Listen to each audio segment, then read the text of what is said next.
El proyecto de reforma laboral del que voy a hablar en este video es presentado por el gobierno de Milei en estos días en sesiones extraordinarias a fin de año. Es el momento político ideal para mandar leyes pesadas cuando la atención pública está en otra cosa. El brindis por las fiestas se acerca y el debate se achica. Todo aparece envuelto en lenguaje técnico, moderno, casi aburrido, como si fuera un ajuste de tornillos y no un cambio profundo en las reglas del trabajo.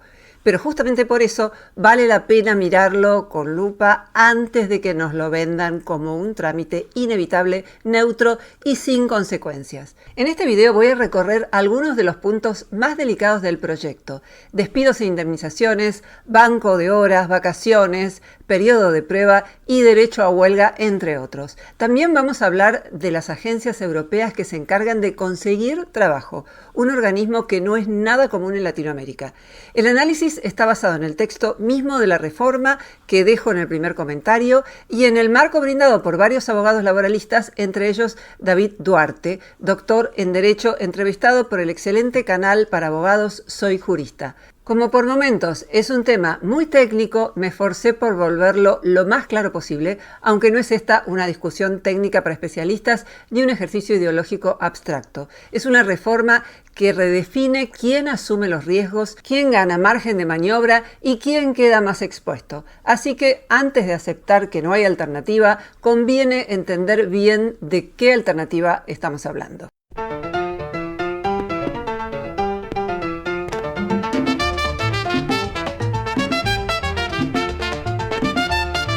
El proyecto dice que las horas extra de trabajo pasan a ser voluntarias.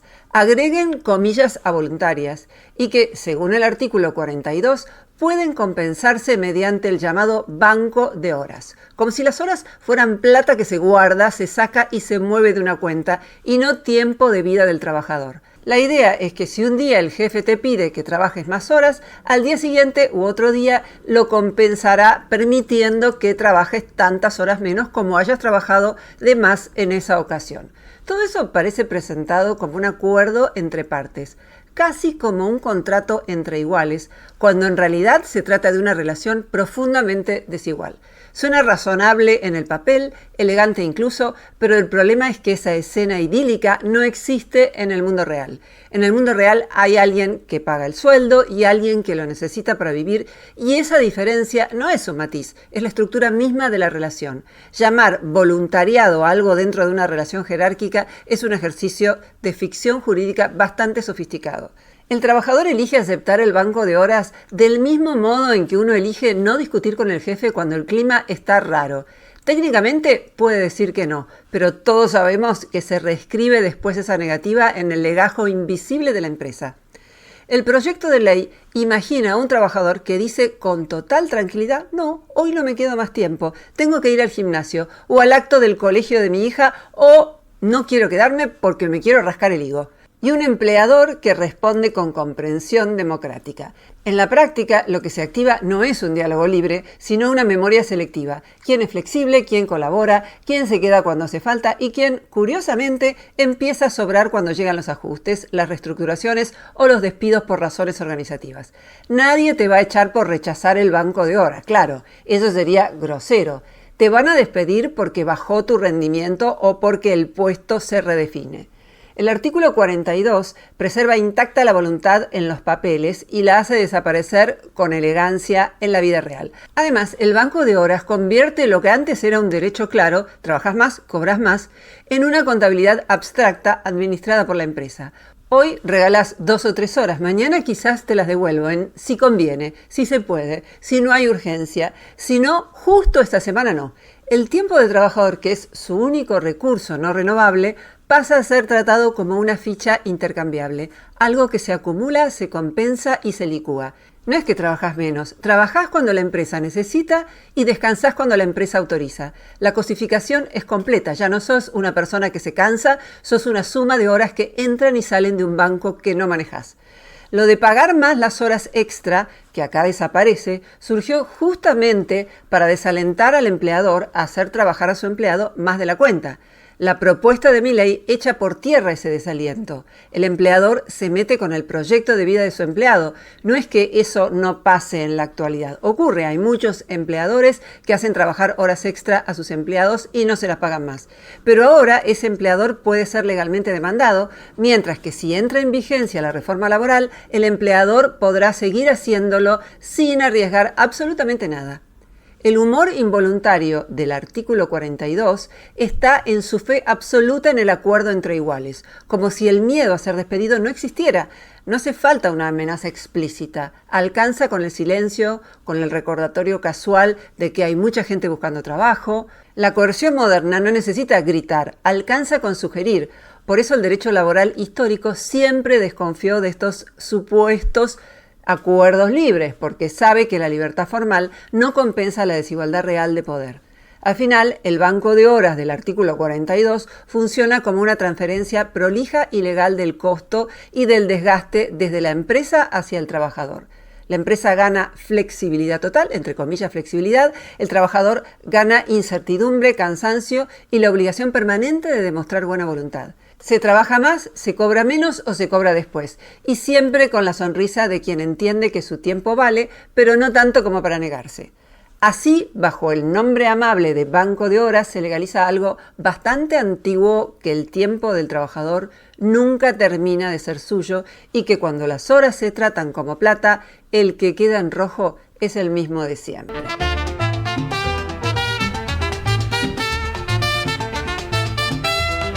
El régimen de vacaciones queda modificado en el artículo 41 del proyecto de reforma laboral y otra vez el problema no es solo lo que dice, sino la idea de relación laboral, que da por sentada. El artículo 41 amplía el periodo en el que el empleador puede otorgar las vacaciones. Habilita que se notifiquen con 45 días de anticipación, permite su fraccionamiento en tramos mínimos de 7 días y pueden ser otorgadas entre el 1 de octubre y el 30 de abril. De modo que si te tocan las vacaciones, cuando tus hijos están en la escuela, te jodes. Pero claro, todo aparece presentado como orden, previsibilidad y flexibilidad, palabras que siempre suenan bien cuando se las dice desde un escritorio. Pero en la vida real, lo que hace esta norma es desplazar el eje del descanso desde el trabajador hacia la organización empresarial con una prolijidad jurídica digna de aplauso técnico y un impacto humano bastante menos elegante. Las vacaciones no son un beneficio simpático ni un premio al buen comportamiento, son un derecho de salud, sirven para descansar de verdad, para cortar con la rutina, para recuperar el cuerpo y la cabeza. Por eso, históricamente, el derecho laboral fue cuidadoso con este tema. En el artículo 41 de la reforma laboral que busca sancionar Milei, en cambio, al permitir que el empleador decida las vacaciones dentro de una ventana enorme, del 1 de octubre al 30 de abril, el descanso deja de estar conectado con la vida del trabajador y pasa a estar conectado con el cronograma de la empresa. No descansas cuando lo necesitas vos, descansas cuando conviene, aunque en la letra chica diga otra cosa. La notificación con 45 días de anticipación se vende como una garantía, pero en realidad funciona como un blindaje legal de la decisión unilateral. La empresa fija la fecha, te avisa prolijamente y asunto cerrado. Antes había un margen para discutir razonabilidad, para coordinar, para tener en cuenta la vida familiar. Ahora, mientras se cumple el plazo, la decisión queda validada. Claro, te van a decir que es un acuerdo nuevamente entre empresario y trabajador, pero no es un acuerdo entre iguales. El miedo a ser despedido cuenta. Ahora, mientras se cumple el plazo, la decisión queda validada. Si tus hijos tienen vacaciones en enero, si tu pareja solo puede tomarse licencia en febrero, si planeas algo hace meses, todo eso se convierte en un problema personal. El artículo 41 no prohíbe considerar la vida del trabajador, simplemente la vuelve jurídicamente irrelevante. El fraccionamiento de las vacaciones es otro punto donde el artículo 41 muestra su filosofía sin decirla explícitamente. Permitir dividirlas en tramos de 7 días supone que el descanso funciona igual en pedacitos, como si una semana aislada tuviera el mismo efecto reparador que un periodo largo y continuo. Cualquiera que haya trabajado sabe que eso no es cierto. Los primeros días uno todavía está contestando emails mentalmente, recién empieza a aflojar cuando ya tiene que volver. El descanso largo cura, el descanso picado a menudo administra cansancio. ¿A quién le sirve? A la empresa, que evita ausencias prolongadas. Al trabajador, no.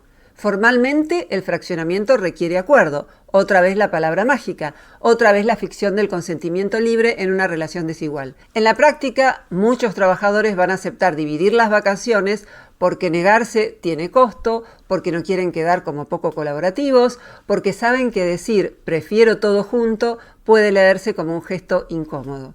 El derecho existe, pero ejercerlo completo se vuelve socialmente riesgoso. La ley no obliga a fragmentar, pero crea todas las condiciones para que eso pase. Además, el artículo 41 le da al empleador una herramienta disciplinaria potentísima sin nombrarla. Mandarte de vacaciones en octubre o en marzo o en abril puede ser perfectamente legal, aunque en términos de vida cotidiana sea un castigo encubierto. No hace falta sanción formal ni apercibimiento. Alcanza con asignar fechas que te desorganizan la vida. El texto no dice que eso deba usarse así, claro, pero tampoco lo impide. Y en derecho laboral, lo que queda habilitado por omisión suele terminar ocurriendo. Comparado con los estados de bienestar europeos, el contraste es evidente. En esos sistemas, el trabajador tiene prioridad real para elegir la época de vacaciones, sobre todo si tiene hijos o responsabilidades familiares. El descanso continuo es un principio de salud, no una concesión administrativa. Acá, el artículo 41 presenta como modernización un esquema de fragmentación del descanso, amplía la discrecionalidad empresaria y subordina el tiempo libre a la lógica productiva. En síntesis, no amplía derechos, los reordena en favor del empleador. Convierte las vacaciones en un instrumento de gestión, reduce el descanso efectivo, dificulta la vida familiar y refuerza la desigualdad de poder dentro de la relación laboral. Todo con lenguaje técnico, razonable, prolijo. Pero detrás de esa prolijidad hay una idea bastante clara. El tiempo del trabajador tampoco es del todo suyo cuando descansa. Y cuando el descanso deja de ser un derecho fuerte para convertirse en una concesión administrada, lo que se erosiona no es solo el ocio, sino la posibilidad misma de que el trabajo no se coma la vida entera.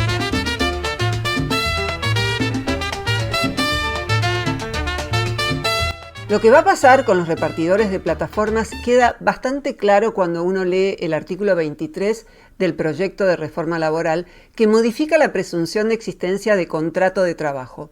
Ese artículo dice, en esencia, que no se presume relación de dependencia cuando hay contrataciones de servicios, de obras o de oficios y el trabajador emite facturas o recibos, o cobra a través de sistemas de pago habilitados. Traducido al idioma de la calle, si facturás, no sos trabajador, sos independiente, aunque trabajes todos los días con horarios fijos, siguiendo órdenes, usando una app que te controla el ritmo, te evalúa, te sanciona y te puede desactivar sin explicación. Esto importa de lleno en los repartidores de plataformas como Rappi, Pedido Ya, Uber o similares, que en la práctica trabajan como empleados, pero en los papeles figuran como emprendedores felices de sí mismos.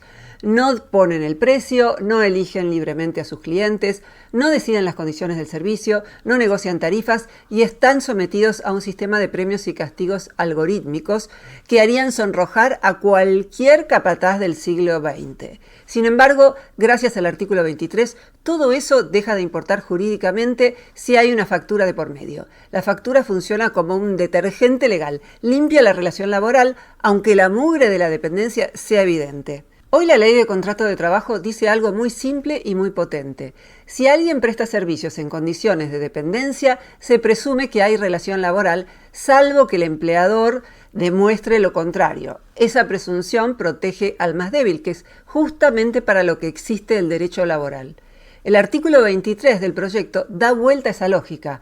Ahora, si el repartidor factura, la presunción desaparece. El trabajador tiene que probar que pese a la factura, pese al contrato de colaboración, pese a la retórica del socio independiente, en realidad era un empleado. Y probar eso en una plataforma multinacional, con abogados, contratos estandarizados y algoritmos opacos, es una misión casi heroica. El resultado es bastante obvio. Los repartidores seguirán siendo considerados trabajadores independientes, aunque su trabajo tenga todos los rasgos clásicos de la relación de dependencia.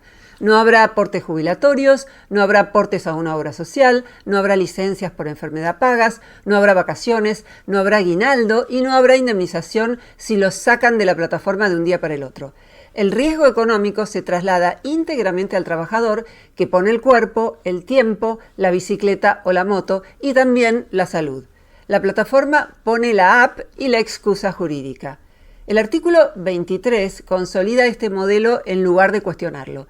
No solo no corrige la precarización existente, sino que la legaliza y la vuelve estructural. Ya no se trataría de un vacío legal o de una zona gris. Se trataría de una decisión política explícita.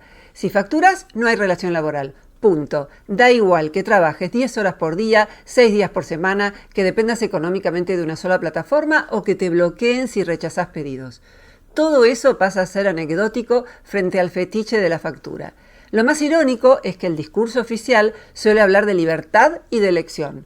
El repartidor elige ser independiente, elige cuándo conectarse, elige trabajar así. En la práctica, elige entre eso o no trabajar. Y el artículo 23 convierte esa elección forzada en una verdad jurídica. La desigualdad de poder desaparece del análisis legal, como si no existiera. El trabajador y la plataforma quedan colocados en el mismo plano, como si uno no pudiera pagarle el ingreso al otro con un clic.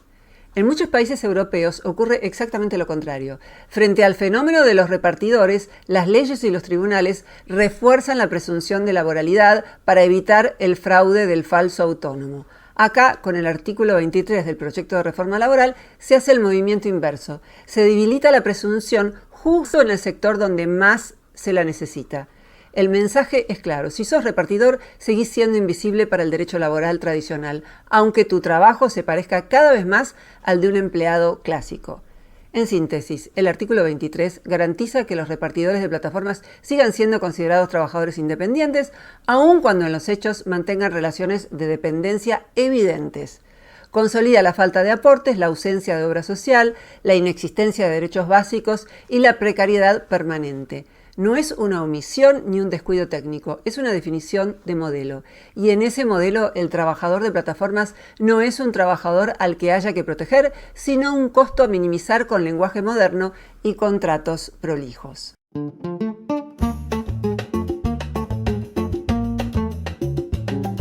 El artículo 21 del proyecto de reforma laboral extiende el periodo de prueba, que hoy en Argentina es de 3 meses.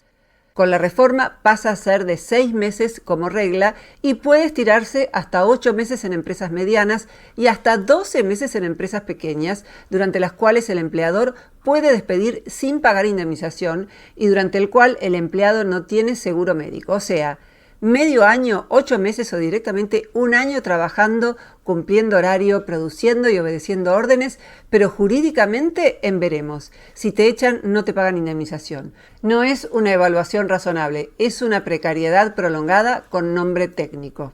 Y sí, es cierto que en muchos países europeos el periodo de prueba puede llegar a 6 meses. La diferencia es otra. Allá 6 meses suele ser el techo, no el piso ampliable. Y no convive con un mercado laboral tan frágil, con salarios tan bajos. Y lo más importante, en Europa hay agencias gubernamentales que ayudan a conseguir trabajo. El proyecto proclama llevar a cabo una modernización, pero lo que hace es estirar el tiempo durante el cual se puede despedir gratis.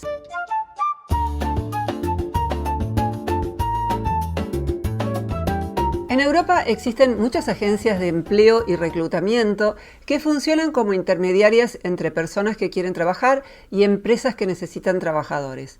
Algunas, como Randstad o Synergy, son gigantes multinacionales de recursos humanos que conectan candidatos con empleos temporales o fijos en distintos países europeos y gestionan desde la selección hasta la colocación real de personal en sectores variados. También hay agencias más pequeñas o plataformas digitales, incluso con algoritmos que te emparejan con ofertas laborales como si fueran Tinder aplicado al trabajo. Servicios que te ayudan con visas o apoyo para instalarte en el país de destino. Además de estas empresas privadas, existe EURES, una red pública de movilidad laboral de la Unión Europea que ayuda a buscar empleo en 31 países europeos, ofrece orientación, revisa currículums, facilita entrevistas y brinda información sobre condiciones de trabajo y traslado. El sistema es útil para quien quiere trabajar legalmente en otro país sin andar a los tumbos, aunque, como todo en la vida, conviene ir con la linterna encendida. No todas las ofertas son iguales, algunas agencias cobran y otras no, y siempre conviene verificar antes de mudarse al extranjero buscando el sueño europeo con contrato bajo el brazo.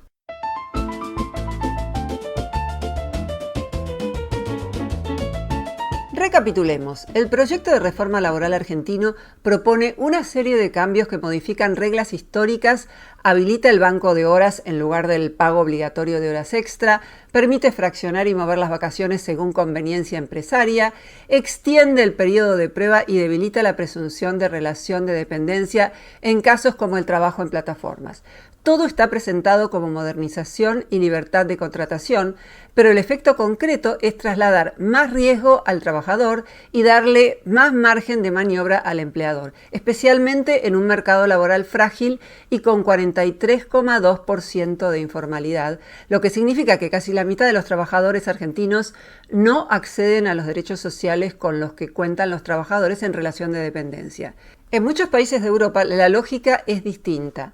No se trata de eliminar protecciones para activar el empleo, sino de fijar pisos claros e inderogables, vacaciones pagas largas y continuas, límites estrictos a la jornada y a la compensación de horas, reglas claras para despidos y una fuerte protección de la relación laboral cuando hay dependencia real, incluso en trabajos con plataformas digitales.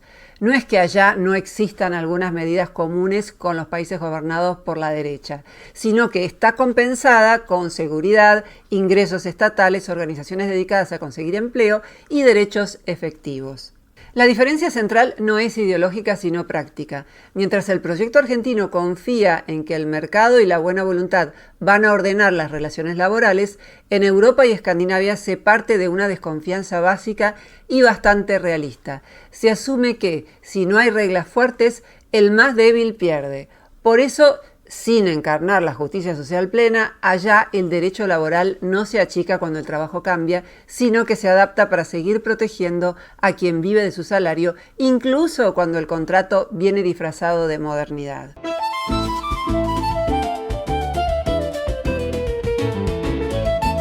El artículo 48 del proyecto propone reemplazar el sistema clásico de indemnización por despido por fondos o seguros de cese laboral. En vez de que el empleador afronte el costo cuando decide echar a alguien, se aporta antes a un fondo y listo. El Fondo de Asistencia Laboral, FAL se llama, que pretende reemplazar la indemnización tradicional, se financiaría con un 3% de las contribuciones patronales que hoy el empleador aporta al ANSES, el organismo estatal que gestiona las jubilaciones y otros aportes de la Seguridad Social. Es decir, ese dinero dejaría de ir al sistema previsional público. De modo que el cambio de sistema lo terminarían pagando los jubilados, que en su mayoría ya cobran una miseria, apenas disimulada por un bono de 70.000 pesos congelado desde que asumió Milei. El sistema propuesto recuerda a las antiguas AFJP, administradoras de fondos de jubilaciones y pensiones de los años 90 en Argentina, donde los aportes previsionales de los trabajadores pasaban a manos de administradoras privadas que cobraban comisiones y terminaron siendo abandonadas y nacionalizadas por el Estado en el 2008, tras problemas de gestión e inversiones y una crisis de confianza generalizada.